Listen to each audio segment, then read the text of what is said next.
So, we've reached the main event of the video. This is how you can rent a place, a house, apartment, whatever, despite having an eviction on your record, bad credit score, no job, and I guess in some cases perhaps a criminal record. I don't know.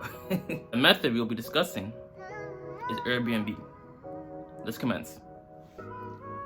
Alrighty, so I'm gonna show y'all examples of places in Ottawa, Canada, Ottawa, Ontario, Canada, Atlanta, Hotlanta, and Texas. You know, I'm Texan, you know what I'm saying?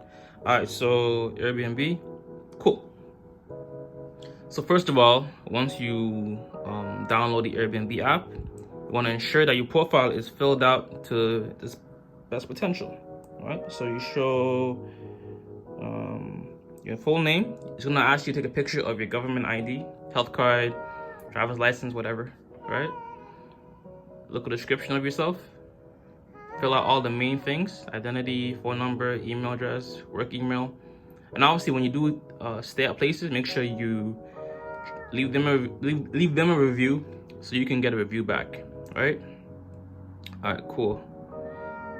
So that's pretty much it. I have a profile picture that shows your actual face, no anime stuff. You know what I'm saying? All right, cool. So let's go to Atlanta, shall we? Let's go to Atlanta. Let's see what's good with Atlanta. Atlanta, Georgia. Let's do downtown Atlanta.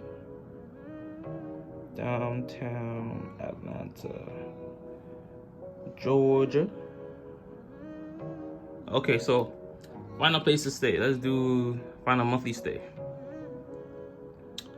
Let's do June 1st to June 30th. Next.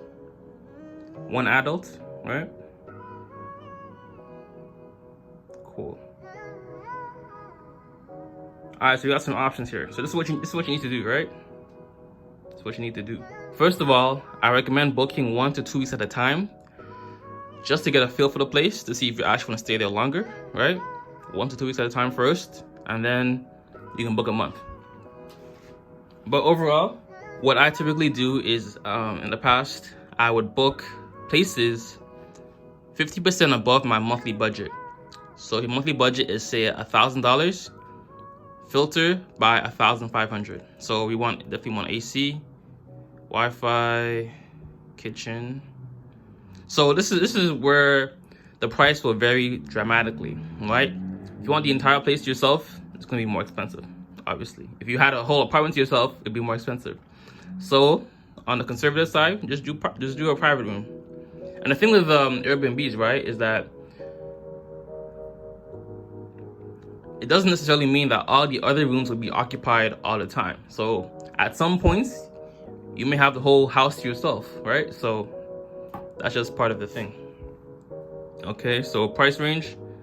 Let's say our price range is $1,000. So let's do up towards 1,500, 1,600. That's good, right? And we're gonna be there for a long time, right? So we want to ensure that we have a washer. And I guess you could say a dryer too. You can air dry your clothes, but let's just do dryer.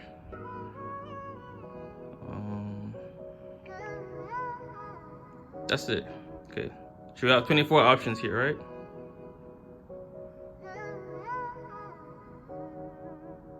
Okay. It's not bad. $791. Say a word. I always go for places that have, like, this is pretty good, right? 4.5 star rating with 74 reviews. Not bad. So just understand that the prices you see on Airbnb are not fixed, right? You can negotiate the prices. So for example, right, let's just go to one of the things where I negotiated. This is the one I'm most proud of. Hold up. Okay, this guy. So I think okay, I said, what did I say? I said, hey David, I love the possibility of staying at your place, and I'm thinking of staying for a 30-day rental. Essentially, I'm booking a place to stay as I conduct business through YouTube.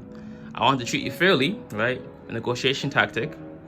But I'm wondering if you consider a custom offer of $1,000, which is my current budget. I'm looking at other offers, but I'd book the listing today if you can agree on pricing. Thank you for your time, right? So I try to treat him fairly. Then I also added some like a sense of urgency by saying I book it today if you could agree on price. And then he said, "Hi, Owolabby. Thanks for your request. Yes, I can give you a discount and accept your offer." Simple, right? I think also I did another one here. First one. It's my last Airbnb stay. What did I say? I said, "Hey, Sophie, I'll have the possibility of staying at your place, but it's just a little bit out of my budget. I want to treat you fairly, but I'm wondering if you consider a custom offer of $190, which is my current budget." I think I only stayed there for like 2 or 3 days, chilling with a shorty, you know what I'm saying?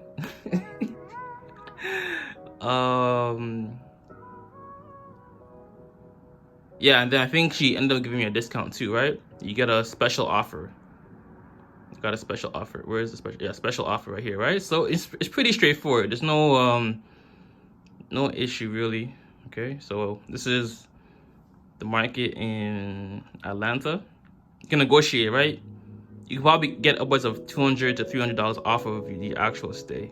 All right, so let's go to Texas, downtown Texas.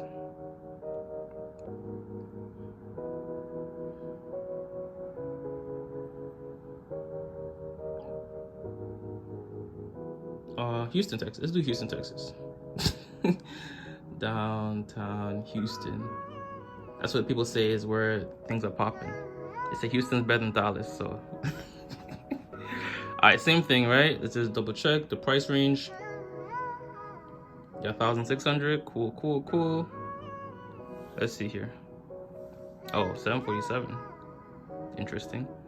If there's no reviews, I definitely would not recommend booking a whole month, right? If there's reviews, then I guess you could take the risk and book a whole month. 9 reviews. See, not bad. You know what I'm saying? Like, so these aren't bad places, right? It's pretty good. 1,500. You could probably negotiate it down to maybe 1,300, 1,200, right? Based on the message I showed you, right? Just copy it and then add your own flavor. Address them by name. Make it as personal as possible, and yeah. So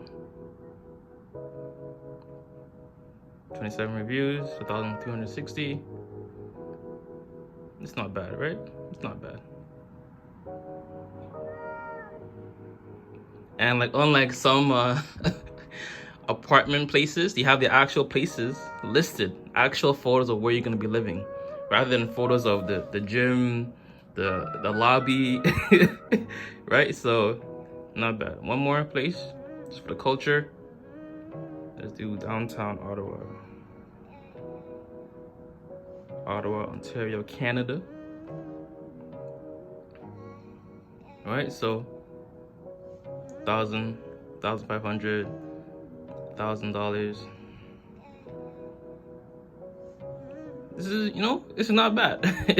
If you have an eviction, bad credit score, maybe you don't have a job that's 3x the income, but you can still pay the monthly rent, this is not a bad option. Not a bad option at all. Right? And again, look at the reviews on all the listings. Just go through the reviews and make your judgment call. I trust you lot to make a good decision. Okay? Boom. Been all day on the phone anyhow. Why don't you make a phone call that's gonna help you in your future? All you gotta do is pick up the phone and make the call. Why are you making it complicated? It's easy. So, perhaps I've sold you on the idea of living in an Airbnb instead of renting an apartment. At least for the short term. Well, here is some things that nobody tells you about this nomadic lifestyle. Well, clearly, you have the added benefit of the place already being furnished without you having to buy a bed, kitchen utensils, etc., etc.